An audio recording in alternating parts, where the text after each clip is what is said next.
하나님 말씀 보시겠습니다. 로마서 3장 1절로 8절입니다.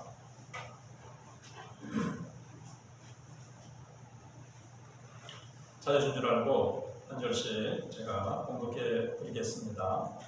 그런즉 유대인의 나음이 무엇이며 갈래의 유익이 무엇이냐? 범사에 많으니 우선은 그들이 하나님의 말씀을 맡았음이니라. 어떤 자들이 믿지 아니하였으면 어찌하리요? 그 믿지 아니함이 하나님의 미쁘심을 패하겠느냐? 그럴 수 없느니라. 사람은 다 거짓되되 오직 하나님은 참되시다 할지어다. 기록된 바 주께서 주의 말씀에 의롭다함을 얻으시고 판단받으실 때에 이기려 하심이라 함과 같으니라. 그러나 우리 불의가 하나님의 의를 드러나게 하면 무슨 말을 하리요? 내가 사람의 말하는 대로 말하노니 진노를 내리시는 하나님이 불의하시냐? 결코 그렇지 아니하니라. 만일 그러하면 하나님께서 어찌 세상을 심판하시리요? 그러나 나의 거짓말로 하나님의 참되심이 더 풍성하여 그의 영광이 되었다면 어찌 내가 죄인처럼 심판을 받으리요? 또는 그러면 선을 이루기 위하여 악을 행하자 하지 않겠느냐? 어떤 이들이 이렇게 비방하여 우리가 이런 말을 한다고 하니 그들은 정죄받는 것이 마땅하니라. 아멘.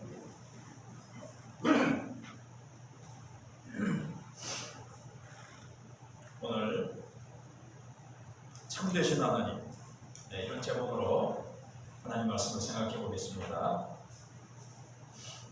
우리가 어떤 사람에게 복음을 전해보면 사람들이 제일 듣기 싫어하는 소리가 당신은 죄인입니다. 성경은 당신을, 우리 인간을 죄인이라고 말씀하고 있습니다. 이 말을 참 듣기 싫어합니다. 다른 사람보다도 더 거룩하고 또 종교적이고 도덕적인 죄인일수록, 도덕적인 사람일수록 이 죄인이라는 말을 더 그냥 거부감을 느끼고 싫어합니다. 왜냐하면 죄인이라는 이 꼬리표가 그 사람의 자존심이나 혹은 이 종교적인 자존심에 매우 거슬리기 때문에 그렇습니다. 그래서 이런저런 핑계를 대고 자기는 죄인이 아니라는 그런 이 변론을 막 이렇게 전개해 나갑니다. 그리고 자기가 자꾸 이제 막 코너에 몰리면 전도자를 반박하고 공격하기 시작하는데, 기독교는 왜 그렇습니까? 교회는 왜 그렇습니까? 교회는 왜 이렇게 파가 많습니까? 뭐 이런 식으로 또 막 전도자를 향해서 공격해 나갑니다. 그 이유는 다 자기가 죄인이라는 소리가 듣기 싫고 죄인이 아니라는 것을 어떻게 해서든지 감싸고 방어하기 위해서 막 노력하는 모습을 보게 됩니다. 그러나 세상에 어떤 사람이라 할지라도 자신이 죄인이 아니라고 변론할 수 있는 사람은 아무도 없을 겁니다. 우리는 로마서 2장에서 사도 바울이 유대인들도 이방인들과 똑같은 죄인이라고 삶의 증거를 들어가지고 그들을 막다른 골목으로 코너로 막 몰아붙이니까 이 유대인들이 상당히 반감을 느끼고 상당히 거북하고 그러면서 의문을 막 가지기 시작했을 겁니다. 그래도 우리는 하나님이 선택하신 백성이고 우리는 종교적이고 도덕적인 사람이 아니냐, 이렇게 자부하던 그들이었는데, 그들이 가장 경멸하던 이방인들이나 너희나 똑같다, 이렇게 얘기를 하니까 상당히 열을 받았을 겁니다. 그래서 오늘 본문에서 사도 바울은 유대인이라면 이 받았을, 가지고 있을 여러 가지 의문, 이 반박하는 질문들, 근데 이 질문들은요, 실제 사도 바울이 전도하러 다니면서 유대인들에게 실제로 많이 받았던 질문일 거예요. 틀림이 없습니다. 그래서 거기에 대해서 사도 바울은 가상적으로 유대인들이 가지고 있는 반박과 의문을 질문 형태로 탁 내놓고, 그 다음에 자기가 거기에 대해서 또 짧게 답을 하는 형식으로 이렇게 되어 있습니다. 로마서 가운데 어떻게 보면 제일 어려운 부분 중에 하나입니다. 제일 어렵다고들 합니다. 그러면 이제 유대인들이 이방인들과 똑같은 차원에서 우리를 죄인이라고 하는 것은 너무 심하다, 그렇지는 않지 않느냐라는 이 반박을 하는데, 이제 네 가지를 근거로 해가지고 반박을 합니다. 그게 뭔가 하면, 첫 번째로 그런즉 유대인의 나음이 무엇이며 할례의 유익이 무엇이냐, 이 말은 무슨 말이냐 하면요, 그럼 우리는 그냥 하나님의 백성으로 선택된 백성일 뿐이고 그로 인한 아무런 유익도 없단 말입니까? 이런 이제 반박인 거죠. 그렇죠? 거기에 대해서 바울은 이렇게 대답을 합니다. 2절에서 아니다, 그건 아니다. 유대인들이 가지고 있는 특권을 인정합니다. 범사에 많으니 우선은 그들이 하나님의 말씀을 맡았습니다. 이렇게 말씀합니다. 그렇습니다. 유대인들은 남달리 특별히 귀중한 하나님의 말씀을 맡아서 전하는 사명을 받았습니다. 바울도 유대인들이 받은 그 특권, 하나님께로부터 남달리 받은 축복을 부인하지 않고 인정을 합니다. 그러나 문제는 뭐냐면요, 아무리 귀한 특권을 받고 하나님으로부터 정말 구원 얻는 생명의 길이 기록되어 있는 말씀을 받았다 할지라도 그 말씀대로 살지 않으면 아무 소용이 없다는 거예요. 예를 들어 생각해 보세요. 이제 성경을 한번 지도라고 생각을 해보세요.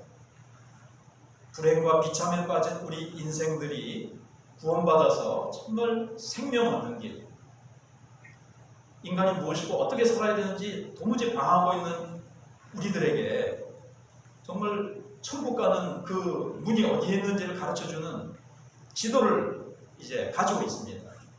근데 그 지도를 가지고 있는 그 자체로 자동적으로 천국에 갑니까? 조금 전에 말씀드린 대로 이스라엘 백성들이 하나님이 맡기신 하나님의 말씀을 가지고 있다고 해서 가지고 있는 자체가 자동적으로 구원받게 하는 것은 아니라는 거죠.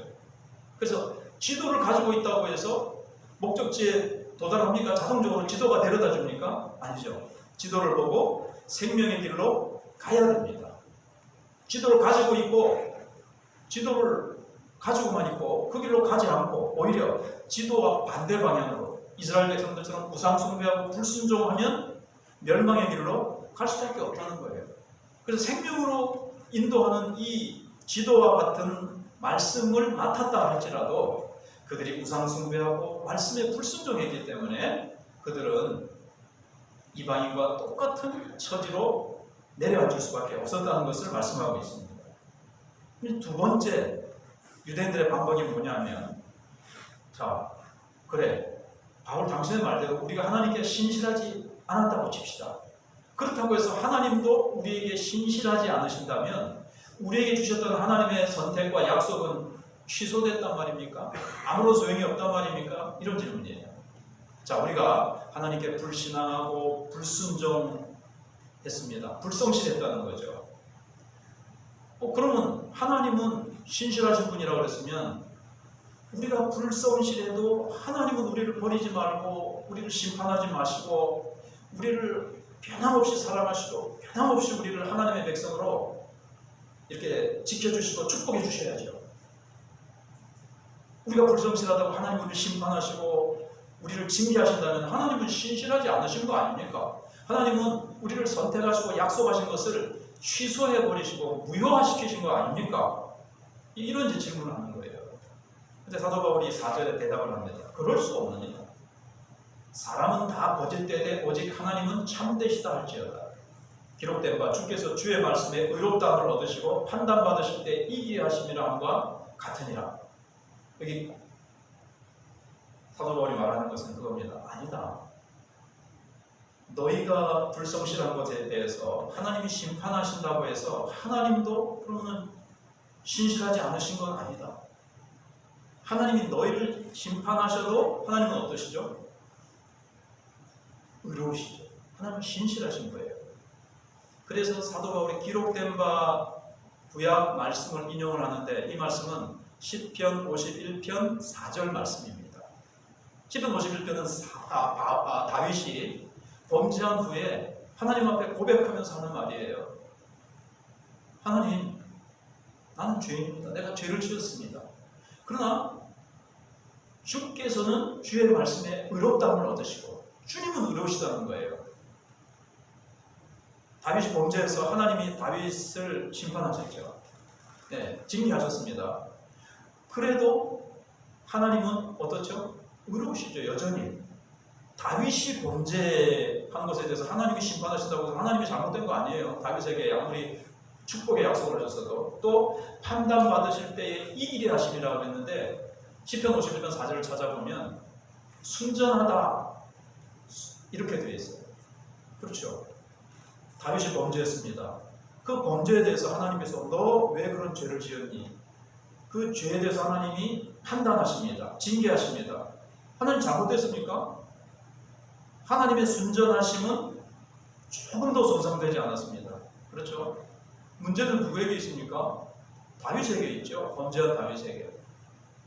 우리 인간이 범죄한 것에 대해서 하나님이 심판하신다고 해서 하나님의 신실하심이 폐해지거나 무너질 수는 없다는 거예요. 예. 그거는 이제 네 번째 그 반박과 답에서 또 이제 내용이 나옵니다. 그래서 세 번째 뭐라고 얘기를 하는가 하면 그렇게 신실하신 하나님이 어떻게 우리에게 진노하신단 말인가? 우리에게 진노하신다는 것은 우리에게 신실하지 않으신다는 것이 아닌가? 물론 이번하고 거의 뭐 비슷하죠. 거기에 대해서도 바울이 그렇게 얘기를 합니다.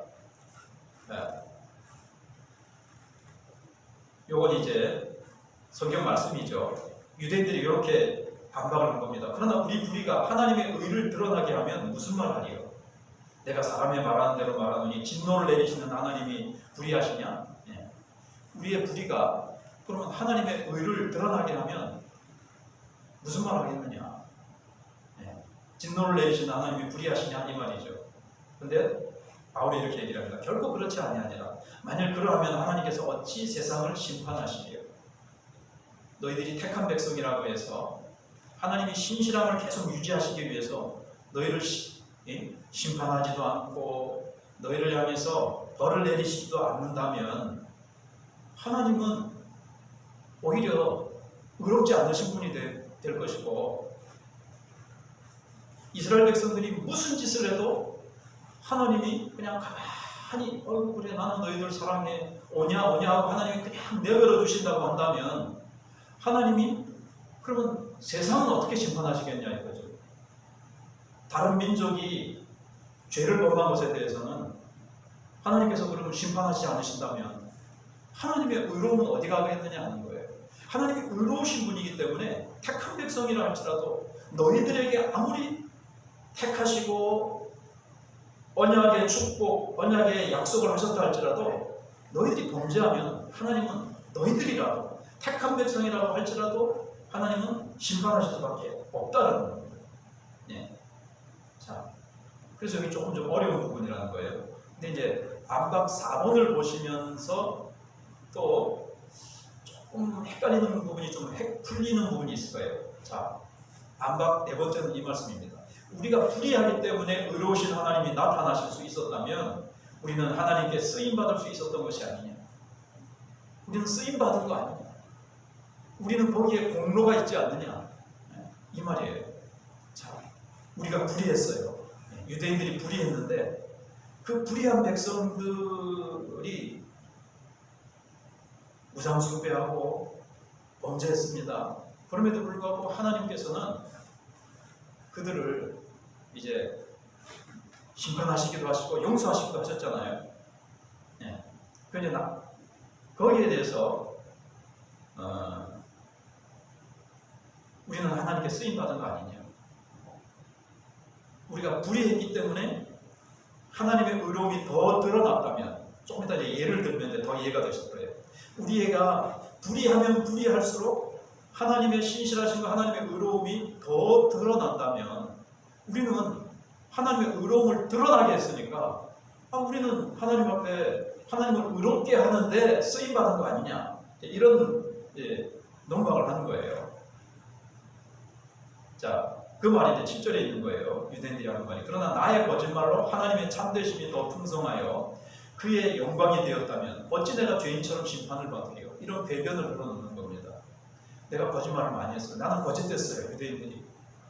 근데 우리가 거짓됨에도 불구하고 하나님이 우리를 사랑하셔서 우리를 회복시키시고 또 하나님이 그 의로우심이 더 드러났다면 하나님의 참되심을 더 풍성하게 우리가 드러나게 했으니까 우리는 공을 세운 거 아니냐. 하나님 우리에게 상을 주시면 상을 주셔야 되지, 우리를 심판하시고 벌 주시면 그거나 뭐 공평하지 않지 않습니까? 이런 궤변을 불어넣는 거예요. 앞에 말씀드린 대로 죄인들은요, 자기가 죄인이 아니라는 것을 커버하기 위해서, 방어하기 위해서 별의 회개한 변명과 핑계를 들어놓는다는 것을 알 수가 있습니다. 또는 그러면 선을 이루기 위하여 악을 행하자 하지 않겠느냐, 이런 말도 한다는 거예요. 어떤 이들이 이렇게 비방하여 우리가 이런 말을 한다고 하니 그들은 정죄받는 것이 마땅하니라. 그러니까 사도 바울이 전하는 복음은 악을 범해도 아무리 우리가 악한 일을 해도 하나님은 택한 백성은 결국 구원받는다. 복음의 내용이 그런 게 있잖아요. 그러니까는 사도 바울이 전하는 복음은 죄를 더 짓도록 조장한다, 악을 조장하는 것이니까 사도 바울의 복음은 이게 엉터리고 잘못된 것이다, 이렇게 얘기를 한다는 거예요. 거기에 대해서 이제 6장에 가서 그렇지 않다, 우리가 복음으로 예수 믿고 오직 믿음으로 구원받았으니까 행위로 구원받은 것이 아니니까 아무렇게나 싸워도 된다, 마음 놓고 죄 짓자, 죄를 지으면 지을수록 죄가 많은 곳에 은혜가 더 많다고 했으니까 은혜를 더 많게 하기 위해서 죄를 더 많이 짓자, 사도 바울이 그렇게 전하고 다닌다 라고 말하는데 터무니도 없는 말이다. 이게 이제 지금 8절에서 하는 말씀이고 6장 1절에서 바울이 또 하는 말입니다. 자, 이렇게 네 가지 이제 반박, 어려운 부분을 이제 생각을 해봤습니다. 근데 거기에 대해서 이제 사도 바울이 하는 얘기는 그거예요. 하나님이 택하신 백성은, 그러니까는 유대인이 오해했던 것은 뭔가 하면요, 하나님이 택하신 백성들이 우리에게 왜 심판하시고 징계하시냐 이거죠. 근데 심판하시고 징계하신 것이지 버린 것은 아니에요. 근데 그들은 그것을, 하나님이 택하신 것을 취소했다고 생각하는 거예요. 왜 우리를 심판하시고 우리를 징계하시고 포로로 잡혀가게 하시고 왜 우리를 막 그렇게 어려운 가운데 내버려 두십니까? 그것을 하나님이 버리셨다라고 오해하는 거예요. 그리고 하나님의 우리를 축복하시겠다고 하시는 약속은 어디 갔습니까? 우리를 심판하시고 징계하신다니. 그런데 로마서 이제 9장부터 11장까지 보면요, 그러면 이스라엘 백성에 대해서 바울이 고민하는 내용이잖아요. 그러면 하나님이 택한 백성들을 버리셨느뇨? 9장부터 7장에 이제 이게 구체적으로 나와요. 그럴 수 없느니라. 그러니까 여기 끝은 아니라는 거예요. 하나님은 마침내 이스라엘 백성들을 구원하시겠다는 내용이 나옵니다. 그런데 이스라엘 백성들은 징계하시고 자기들의 죄에 대해서, 불신앙과 불순종에 대해서 하나님이 징계하시고 심판하신 것에 대해서 하나님이 우리를 버리셨다, 하나님이 우리를 택하신 그 언약을, 택하시면서 언약을 맺으신 것을 하나님이 취소시키신 거 아니냐, 그럴 수 있냐, 하나님 그러시는 분이 아니시지 않느냐 라고 이제 바울에게 반박을 한 거예요. 근데 바울은 버리신 건 아니다, 하나님이 택하신 백성을 버리시지는 않는다. 그러나 범죄한 자들에 대해서 아무리 택한 백성이라 할지라도 범죄하고 불순종하면 하나님은 심판하실 수밖에 없다, 징계하실 수밖에 없다는 거예요. 훈련하시고 연단하셔서 바로 세우신다는 거죠. 그래서 이스라엘 백성은 그걸 이제 오해한 거예요. 그래서 이 부분에 있어서는요, 이런 예가 있어요. 통일교 문선명 씨는 죽었지만 전도를 그 사람들에게 하다 보면 그 사람들은 이런 배변을 늘어놓습니다. 자, 예수님이 십자가에 죽으셔서 우리를 구원하시고자 하시는 것이 하나님의 뜻과 계획이었다. 그런데 가룟 유다가 그 일을 위해서 예수님을 팔았기 때문에 가룟 유다는 혁혁한 공을 세운 것이 아니냐. 그러니까 가룟 유다는 상을 받아야지 가룟 유다가 왜 저주를 받아야 되느냐. 가룟 유다가 하나님의 뜻을 이루는데 굉장히 공을 세운 것이다. 이렇게 이제 얘기를 합니다. 물론 하나님께서 가룟 유다의 반역과 배신까지 사용하셔서 십자가의 구원이라는 놀라운 하나님의 뜻을 이루신 것은 사실이죠. 그러나 가룟 유다의 반역과 배신이 죄입니까? 착한 일을 한 겁니까? 죄지요. 악은 악이에요. 그 악을 하나님이 사용하신 하나님이 의로우시고 하나님이 미쁘신 것이지, 그렇다고 해서 가룟 유다가 의를 이루는 것이 아니고 의를 이루는데 공을 세운 건 아니잖아요. 그래서 그는 죄에 대해서, 그가 지은 악에 대해서 심판을 받는 거예요. 그래서 악은 악이고 하나님의 의로우심은 하나님의 의로우심이라는 거예요. 가룟 유다가 인류 구원을 위해서 내가 공을 세우자, 하나님을 도와드리자, 그래서 예수님을 파셨습니까? 아니면 은 30에 눈이 멀어가지고 탐욕으로 예수님을 팔았습니까? 그의 탐욕으로 예수님을 팔았죠. 그러니까 그의 악은 악이고 그는 그 죄에 대해서 심판을 받게 되는 거예요. 그리고 하나님은 어떠십니까? 여전히 의로우시죠. 신실하시죠. 우리를 사랑하셔서 그렇게 우리가 하나님을 거스름에도 불구하고 독생자 예수 그리스도를 보내주시기까지 사랑하셨잖아요. 자, 우리의 문제는 뭡니까? 유대인들이 사도 바울이 자신들을 향해서 죄인이라고 하는 것을 듣기 싫어서 어떻게든지 자기네들의 그 경건과 거룩한 척 해왔던 것을 커버하기 위해서, 변호하기 위해서 변론을 늘어놓고 이 핑계 저 핑계를 듭니다. 이렇게 저렇게 회피하려고 합니다. 우리는 어떻습니까? 하나님이 말씀을 통해서 성령님께서 양심에 하나님의 말씀하십니다. 우리는 그 앞에서 그렇습니다 주님, 그런 죄를 지었습니다. 인정하십니까? 아니면 못 들은 척 어떻게든지 하나님 앞에 이 핑계 저 핑계 대고 하나님이 말씀하시는 그 부분은 내가 싹 피하려고 그래요. 그 말씀은 내 귀에 집어넣지 않으려고 그래요. 우리는 그렇지 않습니까? 하나님 환경이 어쩔 수 없지 않습니까? 그리고 남에게 이제 핑계를 대고 책임 전가를 하죠.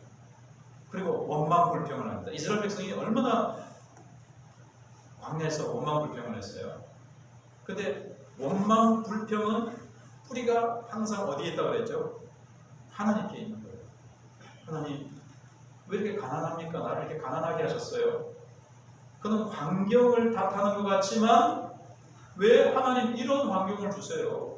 다른 사람은 저렇게 믿음도 제대로 없고 세상 사람은 마음대로 죄짓고 지멋대로 살아도 저렇게 잘 먹고 잘 사는데 나는 믿음으로 살려고 이렇게 애를 쓰는데도 하나님 나는 왜 이렇게 물질의 축복도 안 주시고 못 축복도 안 주시고. 사람과 환경을 향한 원망 불평은요 다 어디까지 올라가는가 하면 하나님께로 가는 거예요. 그래서 민수기 같은 데 읽어보시면 하나님께서 모세에게 그들의 원망 불평은 너를 향한 것이 아니라 나를 향한 것이다, 하나님 그렇게 하시거든요. 우리는요 원망 불평하고요 책임 전가를 해요. 사람에게, 환경에게, 그 누구에게. 그래서 자기의 죄를 합리화하고 정당화합니다. 그 다음에 우리는 유대인들처럼 귀한 말씀을 받았습니다. 생명의 말씀을 받았어요. 세상 사람들은 이 생명의 빛된 말씀을 몰라서 내가 누군지, 인생을 어떻게 살아야 되는지, 이 참 고통 속에서 사람들은 방황하며 절망 속에서 극단적인 선택을 하고 사람들은 그렇게 참된 평안과 참된 진리를 알지 못해서 방황하고 있습니다. 우리에게는 이 귀한 생명과 평안의 길을, 구원받는 길을, 예수 안에서의 놀라운 하늘의 신령한 축복들을 얻는 놀라운 무기, 놀라운 자산, 놀라운 보화들이 충만히 담긴 이 말씀을 우리에게 주셨습니다. 이 말씀 우리는 얼마나 그 가치를 알고 있습니까? 얼마나 귀중히 여기고 있습니까? 얼마나 귀중히 여기세요? 유진 피터슨이라는 메시지라는 성경을 이제 번역한 그 목사님 이런 말씀을 하셨어요. 사단이 쓰는 전략 가운데 우리 성도들을 평신도로 만들었다는 거예요. 그게 무슨 뜻인가 하면요. 나는 평신도잖아. 성경? 아이고 그거 뭐 아이고 이거 뭐 어렵고 힘든 거야 이거. 이거는 목사님들이 하는 거예요. 나는 평신도잖아. 성경을 가까이 안 하고 성경을 이 안에 있는 근방을 캐려는 노력을 안 하는 거예요. 그냥 편하게 세상 재미있는 거, 쉬운 거 예배? 뭐 그렇게 뭐 한 번 빠져 두 번 빠져 어때? 나는 평신도잖아. 예배? 그거는 뭐 중직자나 자만 목사님이 힘쓰는 거지. 영적인 주님과 더 가까이 나가고 늘 주님의 은혜 가운데 깨어있는 거 나는 평신도잖아. 대충 해도 돼. 마이가 이 전략을 쓴다는 거예요. 더 중요한 거는 유대인들은 말씀을 가지고 있는 자체에서 그냥 만족을 했어요. 2장에서도 나온 부분입니다. 우리도 그렇지 않습니까? 유대인들은 다 말씀을 가지고 있고 안식일마다 회당에 가서 듣고 부모에게 듣고 부모가 집에서 같이 암송하고 말씀을 가지고 있다는 것, 말씀을 내가 들었다는 것, 여러분 말씀을 듣고 내가 많이 알고 있다는 것이 우리를 거룩하게 해주고 하나님의 축복을 받게 해주는 것은 아닙니다. 말씀을 순종해야 됩니다. 근데 우리에게 순종이 없기 때문에 한국교회는 힘을 잃고 우리의 신앙에 힘이 없는 거예요. 힘이 없는 거예요. 마귀가 그렇게 만드는 거예요. 너는 평신도잖아. 뭐 편하게 살지 뭐. 네가 그렇게까지 할 필요 있어. 그래가지고 힘이 없이 살도록 그렇게 하는 겁니다. 결국 신앙의 핵심이 뭐냐면요. 하나님을 어떤 분으로 믿느냐가 참 중요해요. 그래서 오늘 제목이 참되신 하나님입니다. 하나님을 참되신 하나님으로 믿어야 돼요. 어떠한 상황 가운데서도 하나님은 참되시다. 어떠한 상황 가운데서도. 근데 이제 이 믿음이 흔들리면요. 좀 전에 말씀드린 대로 하나님이 불공평하게 느껴지는 거예요.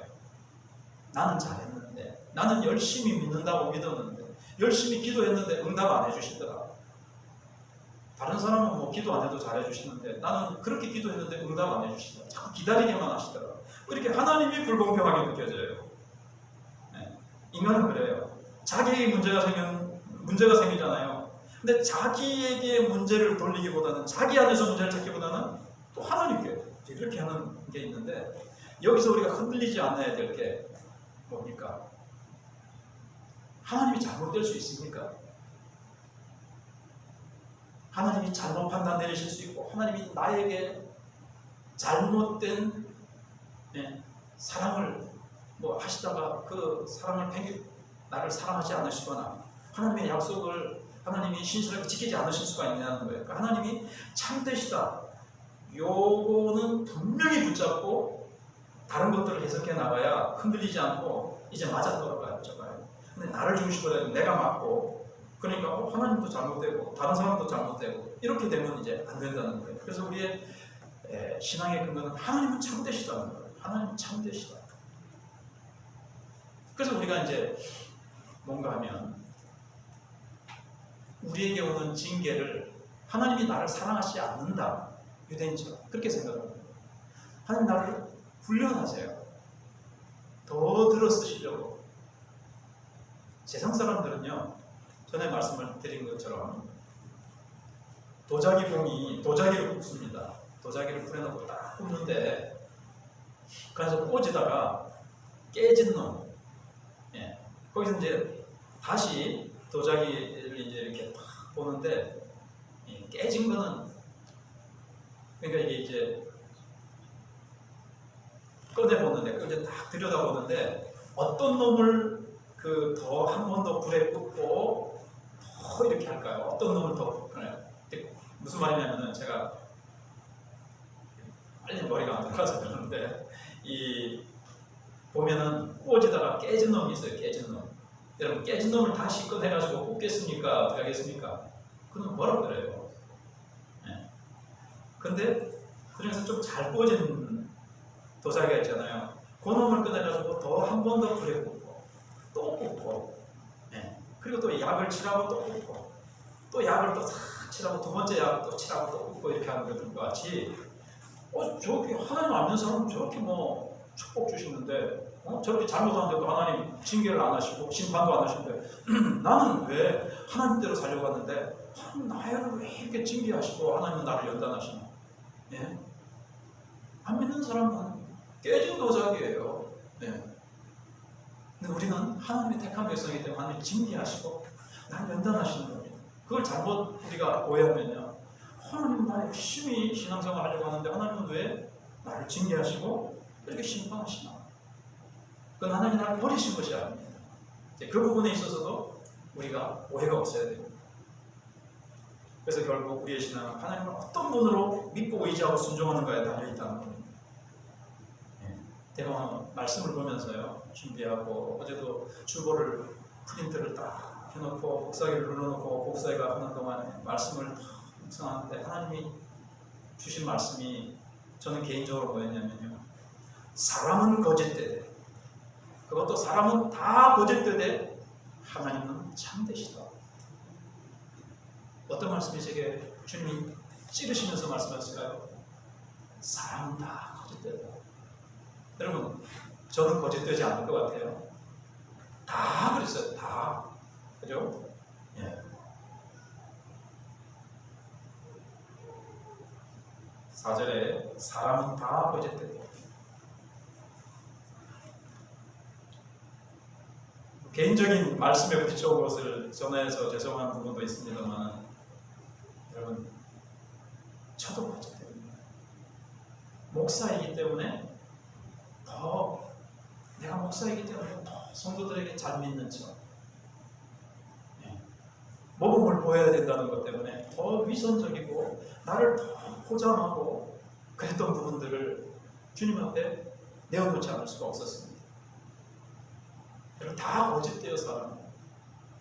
다 그 말은 신실하지 못하다는 거예요. 예, 하나님 제가 그렇게 살겠습니다. 그리고 또 뒤돌아서서 어려울 때는 급할 때는 하나님 도와주세요. 이제부터 하나님 위해서 살겠습니다. 이래놓고 또 우리는 불성실하고 내 좋은 대로 살아가고 얼마나 우리가 거짓됩니까? 저도 거짓으로 똘똘 뭉쳐진 존재예요. 목사님은 다르겠지가 아니고 사람은 다 거짓됩니다. 예, 사람을 보고 실망하지 마세요. 하나님만이 참되십니까? 하나님만이.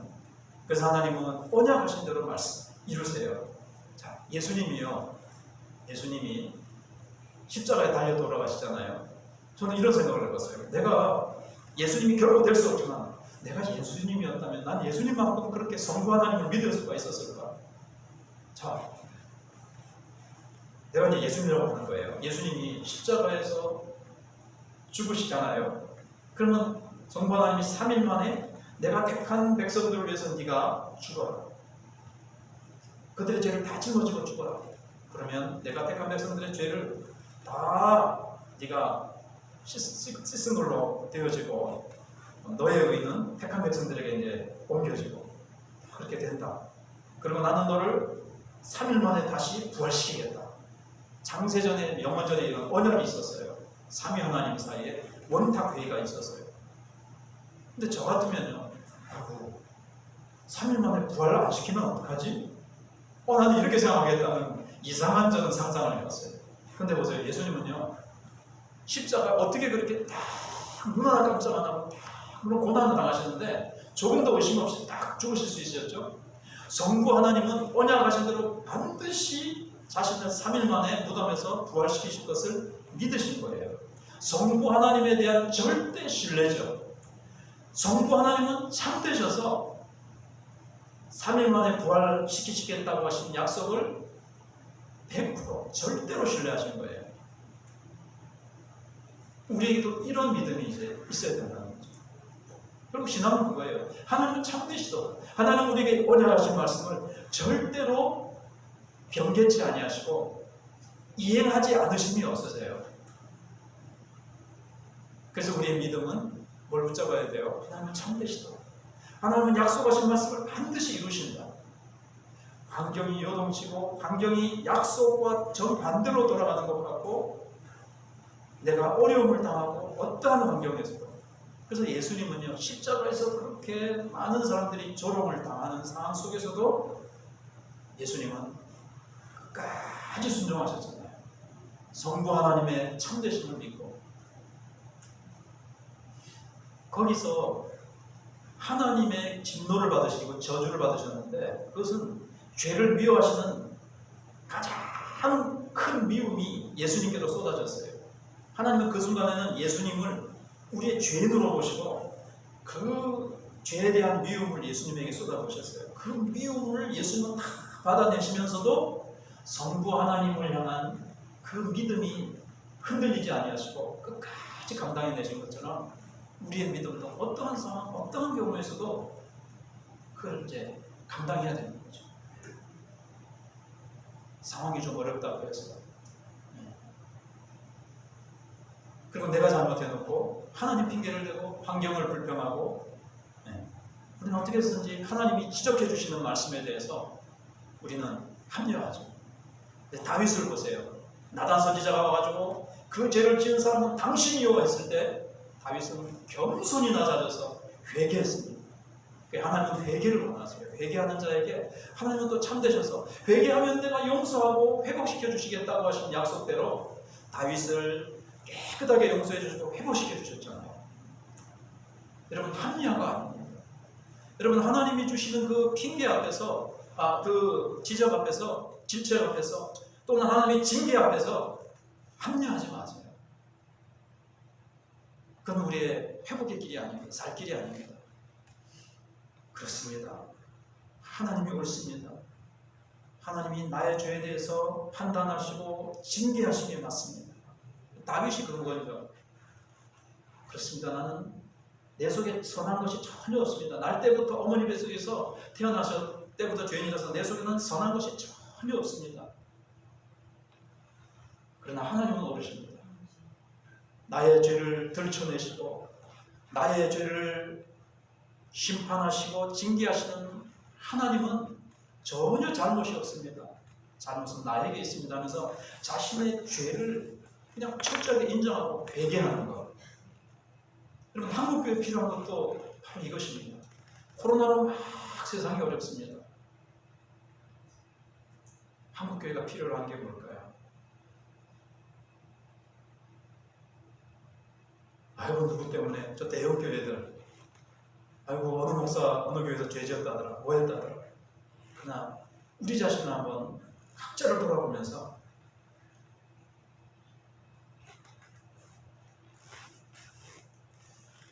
그래서 우리도 어떠한 조건 속에서도 하나님께서 하신 약속을 절대 신뢰해야 된다는 거예요. 아무리 어려운 처지에 빠졌어도 주님은 우리를 신실하게 돌보시고 책임지신다는 겁니다. 자, 이제 제가 준비한, 여러분들도 여러 번 들어보셨겠지만 장님이면서도 생전에 6,000여 곡의 찬송가를 남긴 미국의 그 시인 프랜시스 제인 크로스비 할머니, 크로스비 많이 그렇게 얘기를 하죠. 이 할머니가 자신이 장님된 것을 하나님께 이어가지 감사를 드렸어요. 이것을 제가 끝으로 이 예화를 드리면서 말씀 맺으려고 합니다. 어릴 때부터 평생을 장님으로 살았습니다. 그런데 이렇게 하나님 앞에 불평한 것이 아니라 감사드렸습니다. 들어보세요. 하나님이여, 나를 장님 만들어 주신 것을 감사합니다. 세상을 보는 눈을 거두어 가시고 영원한 세계를 보는 눈 주시니 감사합니다. 그리고 이것뿐이 아니라 자신이 장님된 것은 하나님의 실수가 절대로 아니라는 것을 그녀는 믿었습니다. 그렇습니다. 하나님의 실수가 아니라는 거예요. 그것은 분명한 하나님의 사랑이었다는 거예요. 평생을 앞을 보지 못하고 장님으로 살았는데도 그것은 나를 향한 하나님의 특별한 사랑과 섭리가 있으셨다. 그 속에는 하나님의 놀라운 경륜이 들어있는 것이었다. 그래서 하나님을 이렇게 참되신 분으로, 사랑의 하나님으로 인정할 때 하나님은 공평하신 하나님이시라는 것을 그가 더욱 확신하게 됐다는 겁니다. 그렇습니다. 오늘 우리의 어려움들, 우리가 당하는 문제들 속에서 우리는 이 크로스비처럼 나의 가난함 혹은 나의 어떤 어려움, 내가 가지고 있는 장애, 내가 해결할 수 없는 어떤 큰 병이 있을지라도 그 속에 하나님의 참되심이 담겨져 있고, 하나님이 참되시고 하나님이 나를 사랑하시기 때문에, 하나님 공평하신 하나님이시기 때문에 혹시 물질을 거둬가셔도 나에게 물질보다 귀한 믿음을 주셨고, 하나님께서 나의 건강을 가져가셨어도 하나님께서 하늘의 영원한 생명을 주셨고, 하늘의 영원한 소망을 나에게 주시기 위해서 하나님의 놀라운 사랑과 은혜와 하나님의 참되심이 그 속에 있다는 것을 우리가 믿을 때 우리는 핑계대지 아니하고 원망하지 아니하고 늘 하나님 앞에 감사하며 살아갈 수 있게 될 것입니다. 이 말씀을 붙들고 하나님 앞에 우리 기도하도록 하겠습니다. 우리는 거짓되었었습니다. 하나님, 우리는 신실하지 못했었습니다. 그럼에도 불구하고 하나님은 그 모든 것을 합력하여 선을 이루셨습니다. 우리는 다 거짓되고 하나님 앞에 우리는 말씀을 듣기만 하고 순종하지 못하는 거짓된 신앙을 가지고 있으면서도 잘 믿는 척, 의로운 척, 우리의 가진 부분들을 하나님 앞에 회개하고 다윗처럼 겸손히 주님 앞에 내려서 하나님만이 모르시고 하나님은 의로우십니다. 내가 주인입니다. 하나님, 나는 거짓되었습니다.